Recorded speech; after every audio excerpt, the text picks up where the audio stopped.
특별한 손님을 기다립니다. 아주 긴 이야기를 들을 거거든요.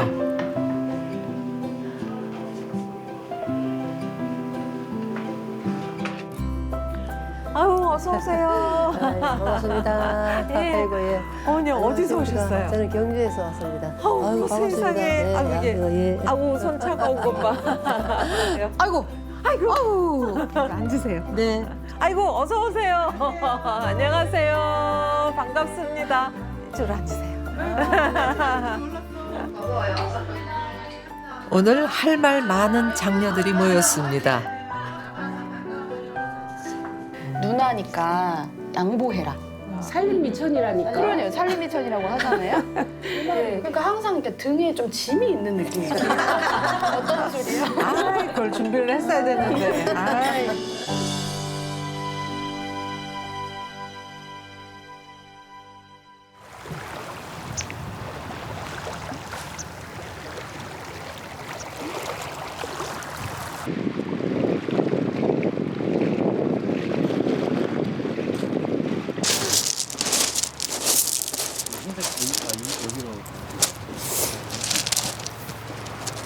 이래, 이래.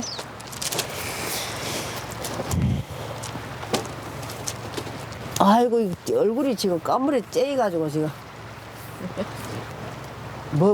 인터뷰 내용이 뭔겨? 차차 여쭤볼게요.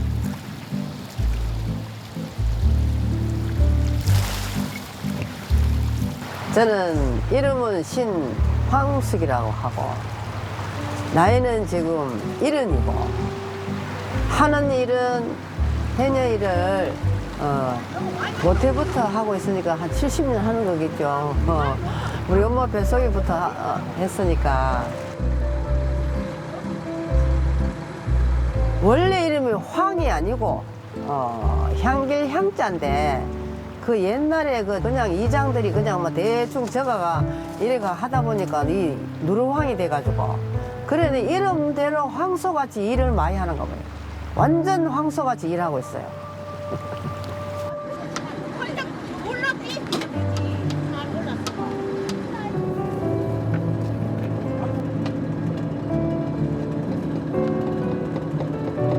물질은 뭐 7, 8살 때부터 바닷가에 살았으니까 여름 되면은 바닷가에 수영하고 하면 그때 차곡차곡 그렇게 배운 거죠.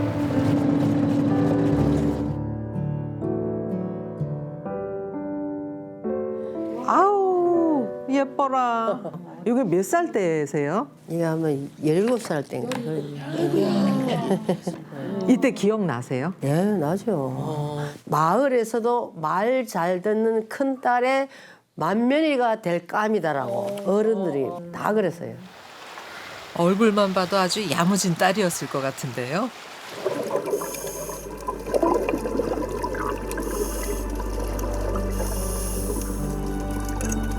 요즘은 전복, 소라 이런 게 돈이 되지만은 그 당시에 60년대는 해초류가 돈이 돼가지고 파도가 이렇게 치면은 요 바다에 해초류가 나와.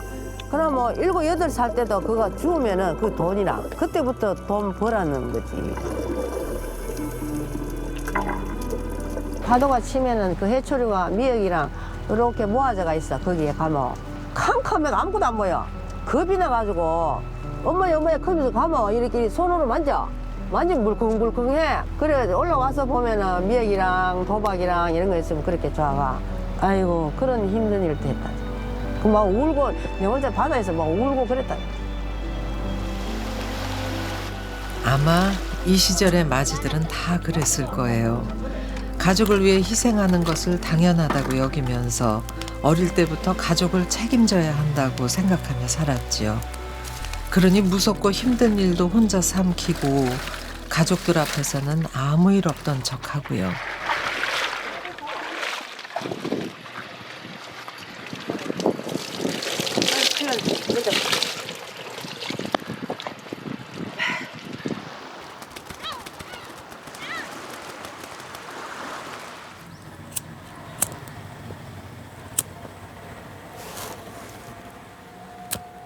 하여튼 내가 좀 어릴 때부터 이렇게 뭐라 그래 좀 시견이 좀 덜었다 그래야 되나. 그러니까 동생을 챙기고 엄마 좀 덜 걱정시키고 이런 게 있었는 모양이죠. 어릴 때는 우리 노할머니도 계셨고 아버지랑 식구가 9식구랐어요. 9식구의 방은 조그만한 거 한 개에다가 그 뭐 이불 하나 가지고 서로 땡기고 밀고 땡기고 이렇게 듣고 그래 살았죠. 저희 아버지가 이렇게 좀 다리가 좀 불편해, 많이 불편해. 큰 이렇게 막 힘든 센 일을 못하기 때문에 주로 내가 많이 했죠. 그때 당시에는 이 동해안 쪽에는 여자가 배 타면 재수 없다고 못 탔거든. 근데 나는 탔어. 동생들이랑 이렇게 먹고 살아야 되기 때문에 그래 일을 했지 뭐.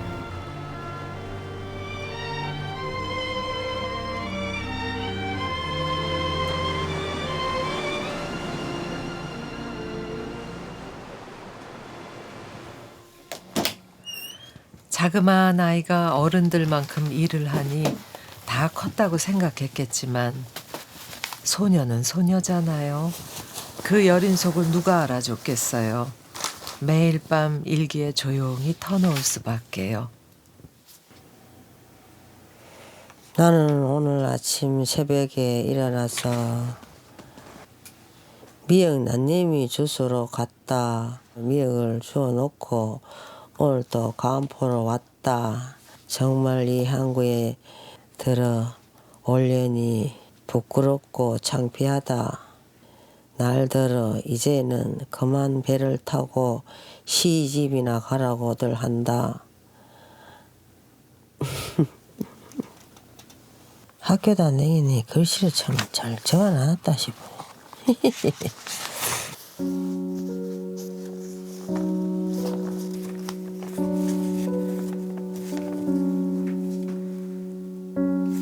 동해안에 이제 아가씨가 그래 배를 타고 하는데 소문이 나가 서울신문에 타면서 방송에 나가니까 영화가 돼가지고 그 처녀배상 영화를 하게 되고.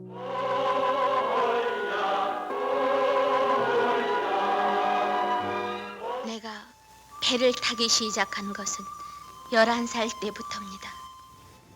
서기 아저씨는 이게 황숙 씨의 이야기가 그대로 담긴 영화랍니다. 여기 출연까지 하셨대요.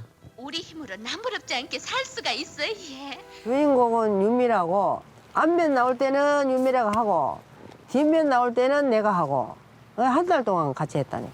촬영이 다 끝났는데 그 최현민 감독님이 날 보고 이 연기를 잘한다고 서울로 가자 그러기라. 서울 가면 공부도 시키고 이렇게 배우도 만들어준다고 가자 그런 거야.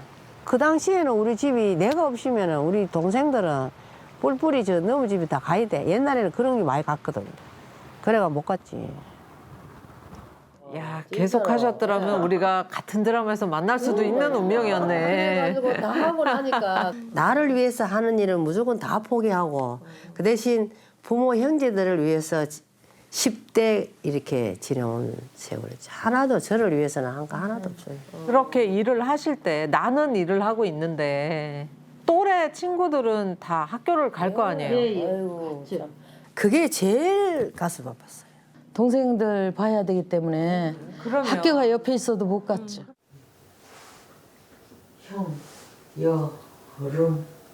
흥부는 정성껏 보살펴 주었어요. 금은 보화가 나왔어요. 주렁주렁 열렸어요. 헬렌 켈러는 한글이 이렇게 어려운 거는 받침이 왜 그렇게 어려운 게 많아요. 아휴, 내가 과연 이걸 할 수 있을까 그래도 요즘 날씨는 하다 보니까 하게 되더라고요. 재밌고. 70이 넘어서 입학한 학교. 늦깎이 학생이 된 지 벌써 2년째입니다. 네, 그다음에 기억. 그렇죠, 기억. 다 쉽죠, 진짜. 네. 글씨는 무조건 손 그 우리 집 사는 데서 그 앞으로다가 조금만 가면은 한 300m 가면은 옛날 헌 학교가 있었어요. 못 다녔죠. 들어가 보지도 못했어요. 통지표 갖고 왔는데 엄마가 펄펄 뛰고, 예? 나는 배웠어도 어디다 씌어먹을 데도 없고 다 소용없다고 해가며 이제 동생들 보고 아버지 누워 있으니까 아버지 치닥거리 해라 이거죠. 그때 9살인가 10살 때인가 속갈비러 가가지고 손도 이렇게 잘렸죠. 그냥 이렇게 풀 잡고 이렇게 그렇게 이게 부러져서 손가락이 없어졌어도 아프다 소리를 안 했어요. 엄마한테 혼날까 봐. 돼지밥 줘라. 소 가서 풀 뜯겨라. 아유 그러면 다 그 말을 다 듣고 엄마가 장사를 나가시면 아침에 밥을 해놓으셔요. 그럼 이제 나는 그때 조금해서 이제 일어나서 엄마 불 떼주면서 엄마 밥 좀 많이 해놓고 가. 어? 그러면 옛날에는 왜 뚝배기 이만하고 또 그 하얀 사발 막 이만하잖아요. 그럼 거기다 밥 딱 하나만 남겨 놓으시고 그러면 이제 아버지 좀 드리고 또 남동생 학교 갔다 오니까 걔 좀 줘야 되고 그냥 막내 이제 또 쌀 죽 써서 이제 먹이고요. 그러다 보면 내 밥이 없는 거예요. 그래갖고 이제 아버지가 명인아 너 밥 안 먹었니? 아니 밥 먹었어 아버지 걱정 말고 잡숴 그러고 그렇게 하고 배고프면 봄 되면 질레꽃 나면 질레꽃 따가지고 먹고. 그 시절 5, 60년대는 얼마나 어려웠어요. 거기다 애도 어찌나 많은지 식구들을 먹여 살리기 위해 부모님은 종일 일을 해야 했으니 부모님 대신 엄마가 되어야 하는 장녀들은 공부도 나도 놓을 수밖에 없었죠. 아주 동생들 그냥 그거 업고 다니면은 막 울고 여기서 오줌을 싸서 신발로 줄줄줄줄 흐르고 그래가지고 학교를 제대로 못 다녔어요. 부모님이 농사를 지시니까 그 아이들을 가르치기엔 빠듯하니까 뭐 장난만 가르치고 밑에 애들은 그냥 심부름하고 뭐 학교 뭐 하느냐고 집에 가르쳐도 뭐 할 거냐고. 그래서 엄마는 학교 가고 싶어 학교 좀 보내줘 그러니까 나중에 씨만 잘 가면 된다 엄마도 그러시더라고요. 이 동생들을 얻고 이제 8, 9살 때요. 얼마나 가고 싶었으면 툭 하면 이제 학교를 가는 거예요. 거기서 얼마 안 되니까. 가서 밖에서 이제 이렇게 들여다보는 거예요. 그 하늘 어떻게 다 말하겠습니까?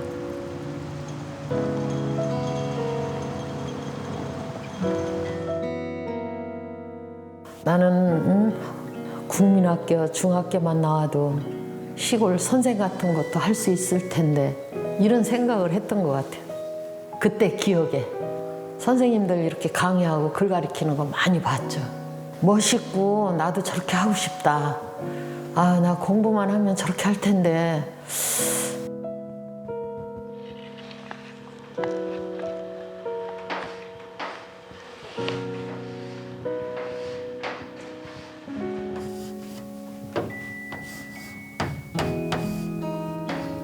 (60년) 만에 간 학교에서 처음으로 적어보는 내 이름.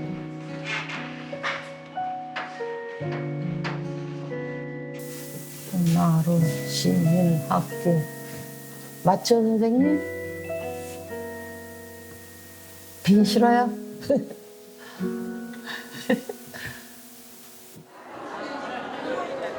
가족을 위해 모든 걸 포기한 딸들은 늦게서야 나를 찾기 시작했고 가장 먼저 한 일이 글 공부입니다. 눈은 침침하고 머리도 내 맘 같지 않지만 배움 자체가 좋았을 거예요. 열심히 공부한 우리 언니들 글씨도 참 이쁘게 쓰셨네. 당신 당신 읽어봤어? 책걸레.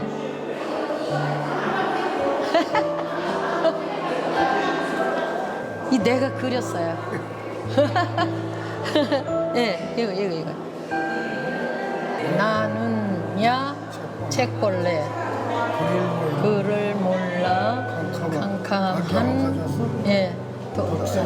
벽 속에 살았어요. 2학년에 올라오니 책 읽기를 합니다. 다른 세상이 보입니다. 그 다음에 이제 60년대 말부터 70년대 초반 우리 세대 그때는 또 상황이 또 달랐을 것 같은데요. 많이 다르지는 않았던 것 같아요. 이제 그 집안의 그 빈부 격차에 따라서 많이 다를 수도 있고 아직까지 그 50년대 언니들의 그 뒤를 따라가는 그런 사람들이 있었고 저희는 농사도 짓고 바닷가 김도 하고 했는데 저도 결국 중학교 졸업하고 서울 가야 되는 상황이라 같은 이제 풍내 꿈을 안고 서울로 갔죠.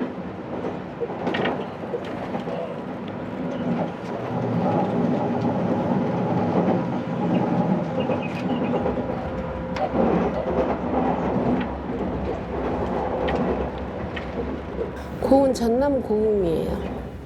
바닷가여서 사계절이 꼬박 그 일을 해야 되는 그런 반농 반어 이런 상황에 있었어요. 그런 시골에서 태어났죠. 네.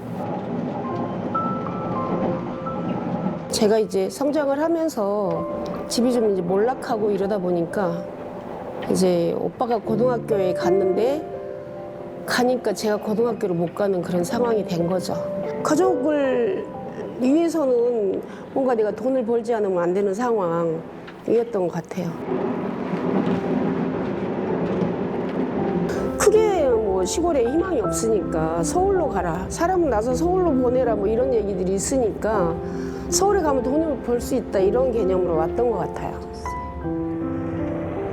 산업화 이후 장녀들의 삶도 달라졌어요.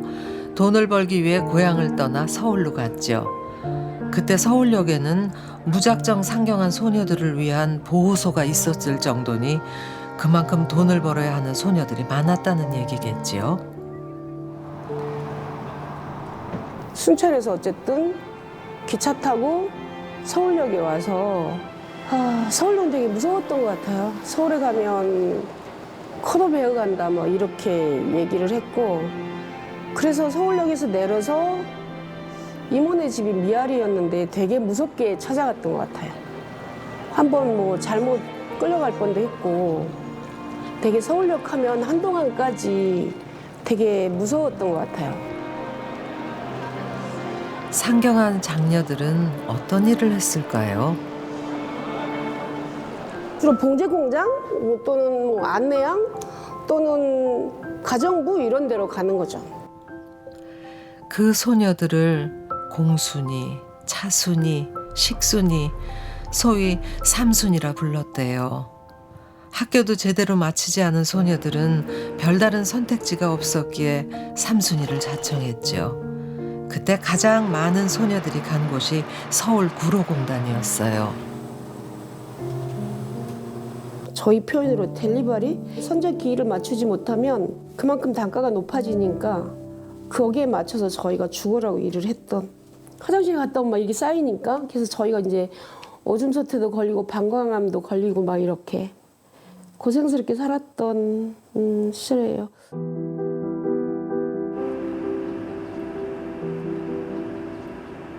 생산이 잘 안 되면 이제 뭐 매수가 모자라게 나온다 그러면 막 점심시간을 빌어서라도 막 방송을 대고 막 그 나무라고 욕하고 막 이래서 사람 취급을 못 받고 살았죠.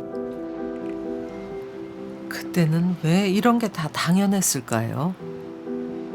아이고 시체처럼 나란히 10명씩 이렇게 한 방에 기수아가 빈 공간이 없고 밤중에 끙끙 앓는 소리가 막 여기저기서 나요. 그 젊은 나이에도 막 아파서들 끙끙 앓고 아이고 어깨야 막 이렇게 저희 쉴 새 없이 미싱을 해야 돼. 쉴 새 없이. 공장 월급이라고 해봐야 굶지 않고 먹을 만큼밖에 월급을 안 줬거든요. 근데 거기서 집에 아버지 빚으로 돈을 보내고 나면 나 먹고 살 돈이 어디 있어요? 없죠. 그래서 안내양을 하게 됐죠. 당시 버스 안내양의 평균 나이가 18살이었대요. 그때 시내버스 안내양이 서울 시내버스만 5만 명이 넘었다고 하니까 거의 많은 아가씨들이 아마 안내양을 했을 거예요.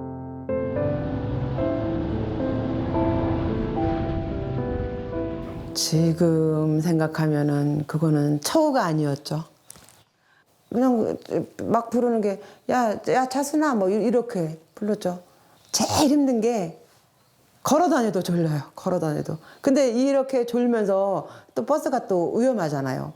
문 열다가 정말 졸다가 기운 빠져서 떨어지기라도 하면 큰 사고 나는 거거든요.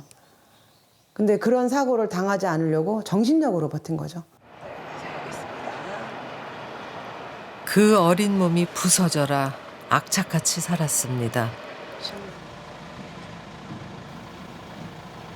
장사한 지는 이제 10년이 갓 넘어가고 있어요. 그 해초리라는 것은 모두 다 갖다가 팔고 있어요. 도매를 집중하다 보니까 밤 12시부터 아침 7, 8시까지는 바쁘게 장사를 합니다. 그냥 낮과 밤이 바뀌어서 살고 있죠.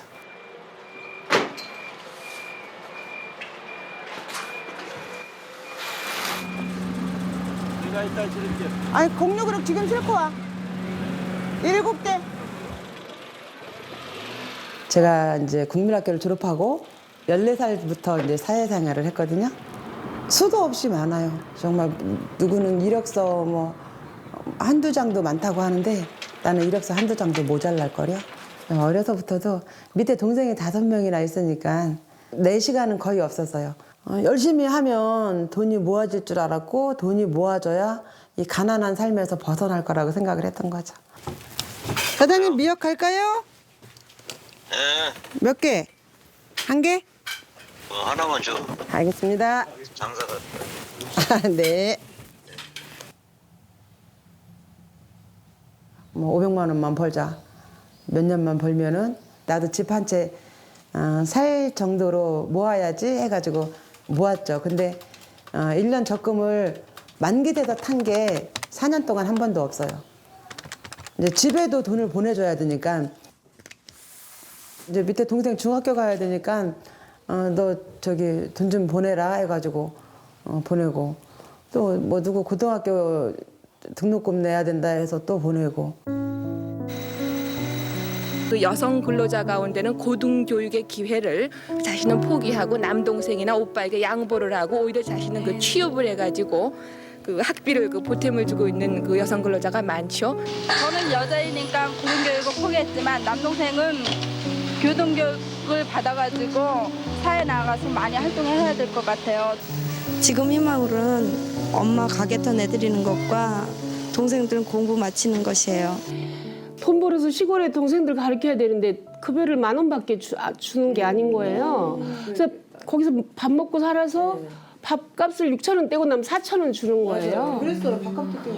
그래서 시골 한번 갔다 오면 1년이 탕진되는 거야. 시골 명절에 한번 가려면 1년을 쎄빠지게 모아야 시골 갈 수 있어.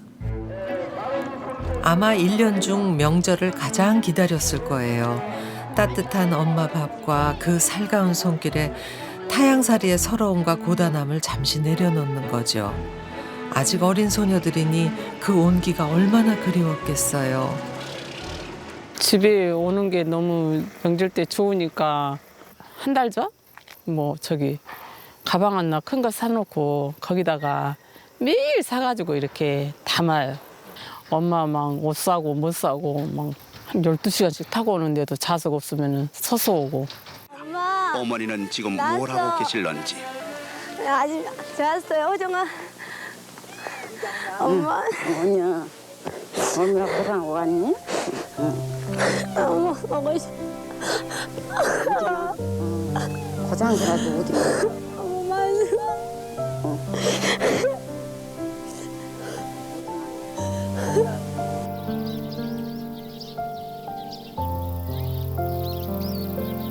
여기서 낳고 한 동네로 시집 가가지고 그렇게 살았어요. 지금 현재 하고 있는 일은 이장하면서 여성농업인센터에 다니고 있습니다. 다 기억하죠. 얼마나 어렵게 살았다는 거를. 나는 다른 애들하고 또 틀려가지고 9살 때부터 밥도 다 해먹고 식구들 챙기고 아버지는 완전히 술 주쟁뱅이였는데 엄마는 진짜 둘도 없는 부모였죠. 초등학교 졸업하고 이제 바로 나는 이제 13일 날 졸업했으면 15일 날 서울 갔죠. 한 3개월만 애기 보면은 공장 다니면서 돈도 번다고 기가 이제 쏙긋했죠. 기술 배워가지고 돈 번다 가니까. 근데 1년 6개월 동안 거기서 애기 봤어요. 밥 짓고 청소하는 일이야 어떻게든 하겠지만 그 핍박과 서름은 말로 다 못할 거예요. 막 여기서 연탄불 그런 것도 구경도 못 했는데 가자마자 막 연탄불 가라고 오고 뭐라고 오고 막 하니까는 그래갖고 연탄도 막 깨먹고 혼나고 저 애기 얻고도 밥 다 해가지고 아저씨 아줌마 오시면은 밥해서 차려서 바치고 설거지하고 그런 게 이제 내 일이었고 근데 애기 본 것도 힘들었지만 그 시골에 이제 오고 싶었지 엄마한테 그래도 엄마 보고 싶고 시골에 오고 싶어가지고 맨 울었던 것 같아.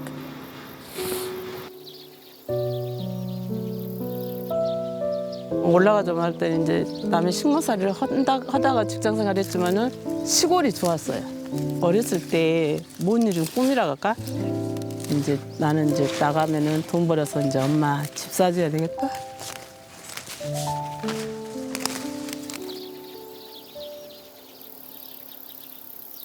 여기가 그 꿈을 이루는 그 자리였어요. 동네 사람들도 막 뭐 금이 하냐? 처녀가 돈 벌어서 친정엄마 집 사서 동네 안으로 이사했다는 게 그게 엄청 소문이 좋게 났죠. 그 엄마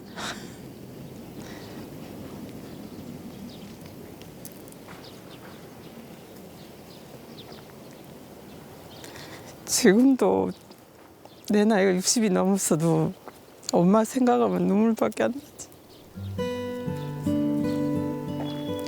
진짜 고생만 하다가 돌아가시려니까.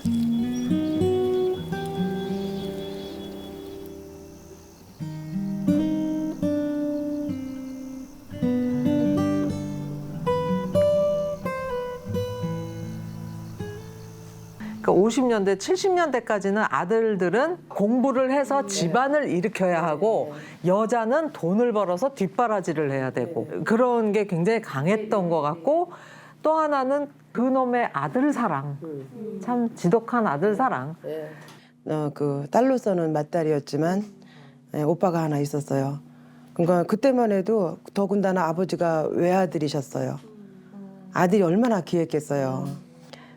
이제 엄마 아버지가 배를 타고 어느 섬에 가서 이렇게 물건을 팔고 오는 일을 하셨대요. 근데 이제 그때는 배가 작은 배로 옮겨야 되니까 배가 풍랑을 맞아서 엎어질 수도 있잖아요. 그렇게 됐을 때 혹시라도 아들이 죽으면 안 되잖아요. 그러니까 오빠는 외갓집에 맡겨놓고 나는 데리고 가는 거예요. 네, 그 얘기를 나중에 엄마가 웃으면서 그러더라고요. 네 오래비는 종자하려고 저 할머니한테 맡겨놨고 너는 데리고 갔다. 아이고야. 웃으실 일이 아니에요. 제가 어릴 때 엄청 히트친 드라마에 아들과 딸이라는 게 있어요. 후남이, 귀남이. 그때 나라가 들썩들썩하면서 그 세대들이 내가 저건데 이걸 아신 거예요. 드라마를 보면서. 선생님들 얘기 들으면서 저희 세대는 되게 경제적으로 윤택해진 세대고 어떻게 보면은 딸도 고등학교, 대학교 보내고 이런 집이 많았어요. 집마다 다르긴 한데, 예. 근데 생각해 보면은 저희 세대는 어떤 얘기를 많이 하냐면 맏딸이 마음적으로 조금 힘들게 자라는 아이들이 많았고 저도 되게 많이 그랬어요.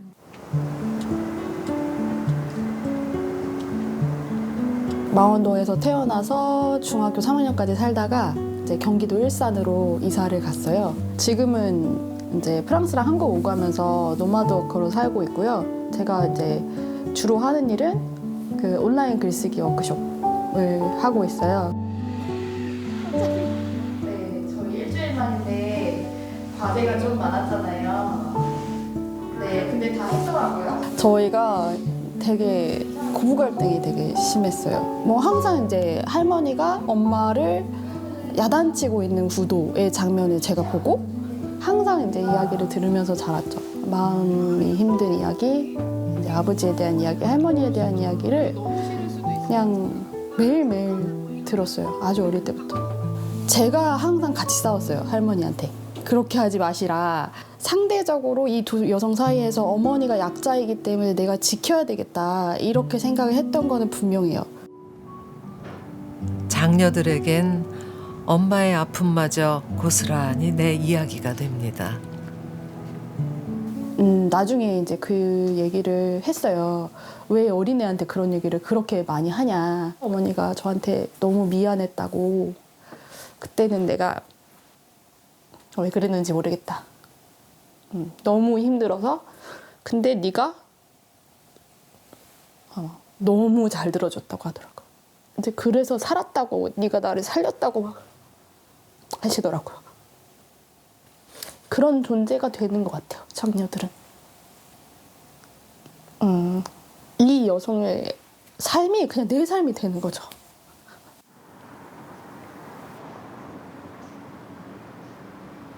근데 생각해보면 세뱃돈을 언니가부터 남자를 더 주는 거야. 내가 첫째니까 모범을 보여야지라는 말을 들어봤다. 동생들은 모르는 나만 알고 있는 집안 문제가 있다. 내가 진짜 원하는 것을 말하지 않을 때가 많다. 집안에 경제적 지원을 했거나 하고 있다. 엄마가 없으면 네가 엄마야 라는 말을 들어봤다. 나에게는 사주지 않는 것을 동생에게만 사준 적이 있다. 빙고 끝! 다행이다. 어른들이 저희 세대에서 K장녀 밈을 막 뭐 그런 것들을 얘기를 하면은 요새 세상이 얼마나 좋아졌는데 요새는 여자들이 살기도 괜찮고 뭐 장녀 그런 거 없다. 요즘엔 밥도 주잖아 이건데, 요즘엔 학교도 보내주잖아 이건데, 이제는 차별의 양상이 다른 거잖아요.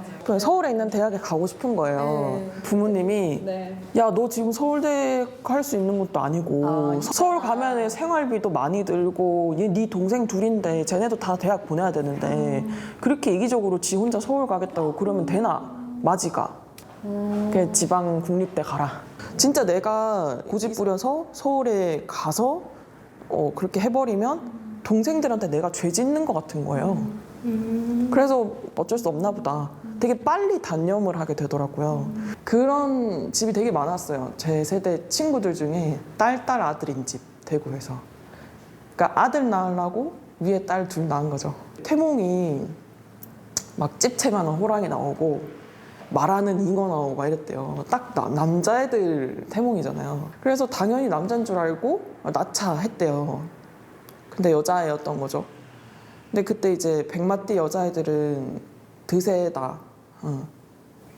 그래서 낙태율이 막 피크를 찍은 그 시기였고, 태아에 대해서 성감별을 계속할 경우 남녀 성 비율의 불균형을 가져오고 낙태를 조장하는 결과도 빚게 돼서 문제로 지적됩니다. 1년간 전체 150만 명의 낙태 중 10% 즉 15만 명에 달하는 태아가 딸이기 때문에 죽어가는 것으로 추계되고 있습니다. 더구나 여아는 특정한 띠에 따라 팔자가 세다는 잘못된 인식으로 호랑이와 용, 말띠해의 출생 성비 불균형은 더욱 심화되는 것으로 나타났습니다. 특히 대구 지역의 경우 초등학교 남학생 수가 여학생의 2배를 넘는 학급까지 있을 정도입니다. 아유, 이때 정말 아들 참 대단했었죠. 제가 형님보다 6개월 먼저 딸 낳았거든요. 그러니까 남의 집 와서 대두면녀 주는 게 사람이냐, 뭐 아들 두문하는 게 사람이냐, 뭐 그리고 저희 아이들 보면 다 아무짝에도 쓸모없는 것들이라 그리고 막 이런 말씀 하셔요. 딸이라고요. 귀여워하지 않으시고요. 그런 게 참 섭섭했고요. 그다음에 또 딸을 낳으니까 할머니가 서운하셔가지고 우리는 대가 이제 끊어졌구나 그렇게 말씀을 하시더라고요. 저희 세대 때는 이제 아들에 대한 미련을 가지는 편이니까 많은 각고의 노력 끝에 막둥이 아들 장남을 낳으셨죠. 저희 둘째는 태어나자마자 고모들이 병원 가서 울었대요. 딸이라고. 대놓고 막 차별을 하시거나 그렇진 않았지만 뭔가 이 집의 주인공은 쟤구나 그런 건 늘 있었어요. 제사를 하러 가면은 여자들은 어느 선 앞으로 나오면 안 돼요. 근데 이제 겨우 걸음마 뗀 남동생 막둥이를 어휴 우리 집 장남 앞으로 온나 그래가지고 제일 앞줄에 세우는 거예요. 저는 니는 그 뒤에 있어. 그 뒤에 그냥 쪼그리고 있는 거죠. 시대가 달라졌다지만 장녀들의 삶은 여전하네요.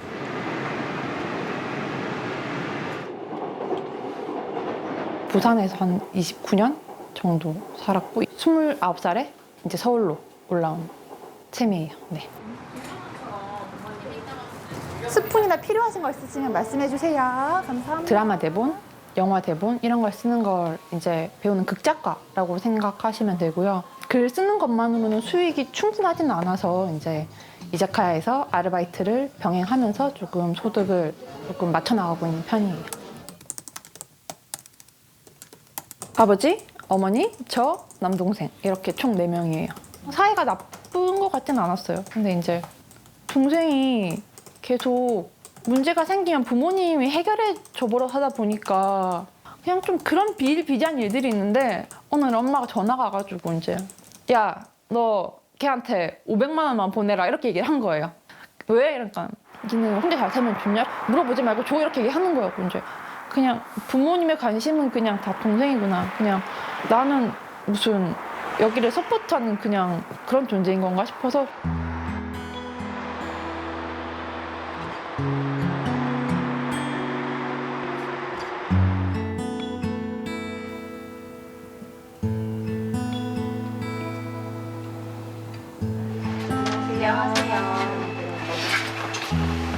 작가님 좀 많이 팔리고 있습니다. 좋찬네. 저기 붙여놔야 돼. 저기 있었어요. 아 정말요? 사실은 좀 엄마랑과의 갈등이 제일 표면적으로는 많긴 하거든요. 모든 딸들이 약간 그런 것처럼. 근데 또 엄마의 인생 생각하면은 가엾은 것도 솔직히 좀 많잖아요.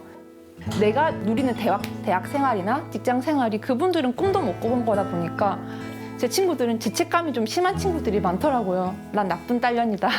난 무녀녀다. 이런 말을 많이 해서 동시대를 살고 있는 장녀나 아니면 엄마의 갈등을 겪는 친구들이 좀 죄책감을 덜 느꼈으면 좋겠다라는 생각으로 글을 썼던 것 같아요. 네. 네, 안녕하세요. 안녕하세요. 오늘 엄청난 작가님을 모시고 지금 북토크를 하려고 하는데 네, 안녕하세요. 저는 시나리오와 에세이를 쓰는 작가 김시은이라고 하고요. 장녀 해방일지라는 에세이를 써서 여러분과 지금 만나려고 이 자리에 나와 있습니다. 이 책을 제가 저희 큰언니가 저하고 이제 10살 차이가 나는데 69년생이에요. 69년생 언니한테 이제 이 책을 읽으라고 했더니 딱 그 어떤 페이지를 딱 선택을 해서 그걸 보여주더라고요. 그래서 내가 엄마한테 이렇게 정이 안 가는 걸까? 보호받았어야 할 시기에 한 번도 내 고통을 봐주지 않았던 사람이라서 라는 부분을 언니가 이렇게 딱 짚으면서 내가 이 책을 읽고 나서 엄마한테 왜 그렇게 화가 났는지 내가 이거를 보니까 알겠어. 엄마 아빠를 계속 보는 것 자체가 또 힘들고 계속 이제 뭔가 해드려야 되니까. 근데 그럼에도 불구하고 자기가 이제 첫째니까 해야 된다라는, 그러니까 그 두 가지가 계속 충돌하고 있는 게 맨날 느껴지긴 해요. 그러니까 부모님도 자녀 교육이 처음이고 자녀를 처음 이제 양육하는 거다 보니까 온갖 시도를 다 하잖아요. 그쵸. 셋째한테. 근데 어른들은 맞아, 5살한테 맞아. 첫째이기를 원하는 거예요. 맞아. 너는 누나니까, 너는 형이니까, 너는 오빠니까 이래야 해가 있어서. 저는 저희 큰언니가 되게 스트레스가 되게 많으면서도 자기가 할 일을 이렇게 계속 따박따박 하고 있는 것 자체가 이게 어느 시점이 되니까 되게 너무 고맙다는 생각이 들더라고요. 그런 부분에 있어서는 지금 장녀들에게는 좀 미안한 마음이 없지 않아 좀 있어요. 예. 왜냐면은 저희 같은 경우는 막 그렇게까지 막 안 해도 되잖아요. 네, 저는 아예 생각을 안 하고. 그러니까요. 근데 장녀들은 또 그런 느낌이 좀 다르더라고요. 맞아요. 예. 작가님이 듣고 싶은 대목을 읽어주시는 게 어떨까? 여기서부터 이렇게 한 달락씩 읽어주시면 될 것 같아요. 네. 이거 돌아가면서 읽을까요? 네, 그러면 좋을 것 같습니다. 독립한 지 10년이 되었는데도 살림은 지긋지긋하다. 1인분의 살림도 이렇게 짜증이 나고 하기 싫은데 4인 혹은 5, 6인의 살림을 했던 어머니라는 존재는 도대체 어떤 사람들이란 말인가? 식사와 빨래, 청소 그 외에도 보이지 않는 혹은 보였지만 그냥 지나쳐 버렸던 수만 시간의 엄마의 노동. 이제와 생각하니 지쳐 있었을 엄마에게 나는 계속 말을 걸었다. 엄마, 이거 봐봐, 저거 봐봐. 안 보면 볼 때까지 말했다. 제발 이거 좀 봐줘. 제발 나 좀 봐줘. 예전에는 엄마한테 되게 사과받고 싶다는 마음이 되게 컸거든요. 엄마가 나한테 이렇게 함부로 말했던 거, 차별했던 거 다 사과받고 싶은 거예요. 지금 글을 쓰면서 이제 또 이렇게 이 글을 매개로 사람들을 만나면서 엄마 나름대로는 도망치고 싶고 좀 더 화내고 울부짖고 싶었을 때도 참았던 걸 수도 있겠다. 엄마 입장에서는 엄마의 최선이었겠다는 생각이 들어서 약간 이 책이 나한테 준 선물이 아닌가. 멱살 잡혔다. 너무 부끄럽게 만드시는 거 아니에요? 사실 장녀들이 엄마하고 제일 가깝기도 하면서 제일 싸우기도 많이 싸우잖아요. 황숙님은 어떠셨어요? 어머님하고의 관계가? 그래도 나를 그렇게 모질게 혼내고 부려먹고 이래도 엄마라 그러는 존재는요 항상 보고 싶고 사랑하고 싶고 도와주고 싶고 막 이런 생각이지.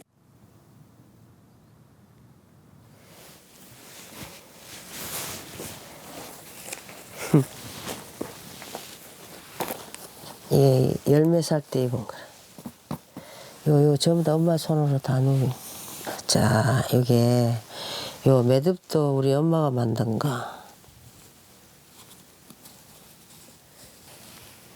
우리 엄마가 돌아가시면서 내보고 미안하다고.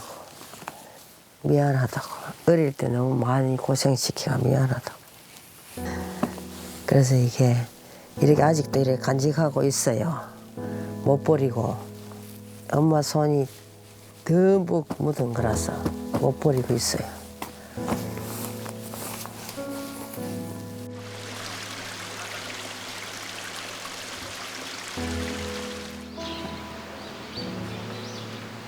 이제 그동안은 내가 학력을 어디다가 이력서를 쓰거나 하려면은 고등학교 과정, 검정고시, 합격 이걸 썼었는데 그 말 쓰기가 굉장히 막 정말 싫었거든요. 그래서 내가 방송대학이라도 가자 해서 방송통신대학을 등록을 하게 돼요. 그때가 45세 이제 대학교 1학년생이 된 거예요.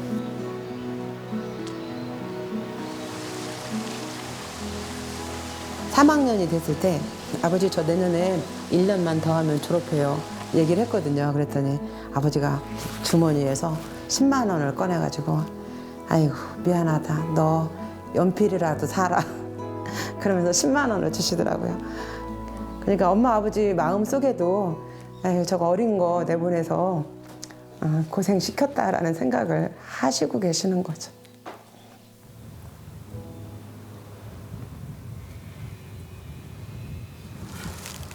찾을 것 같은데 아휴 안 되네. 5년 됐죠. 그때 장례할 때 오고 네 안 왔어요. 평생을 사랑할 줄 모르던 차가운 엄마였지만 자꾸 떠오를 수밖에요. 엄마 막걸리 좋아하셨잖아. 많이는 안 잡숴도 49제 때도 못 오고 죄송해요. 인제 왔어요. 맞다리기에 참고 살았던 세월. 80이 다 되어도 그 서름이 지워지지 않습니다.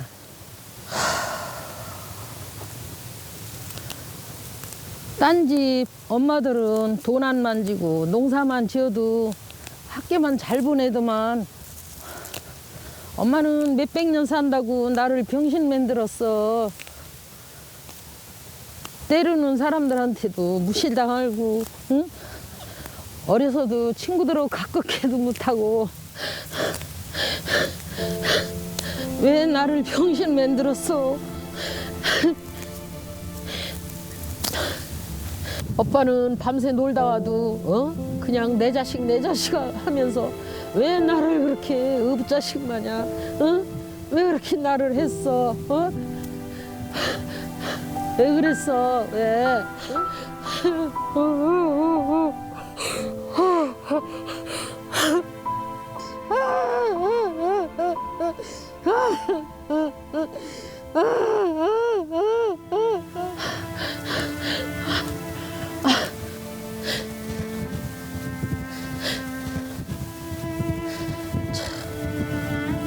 그 배우지 못했던 한을 이제 풀어지니까 그냥 늦게나마 엄마를 찾아왔네요. 다 용서하시고 편안하게 쉬세요.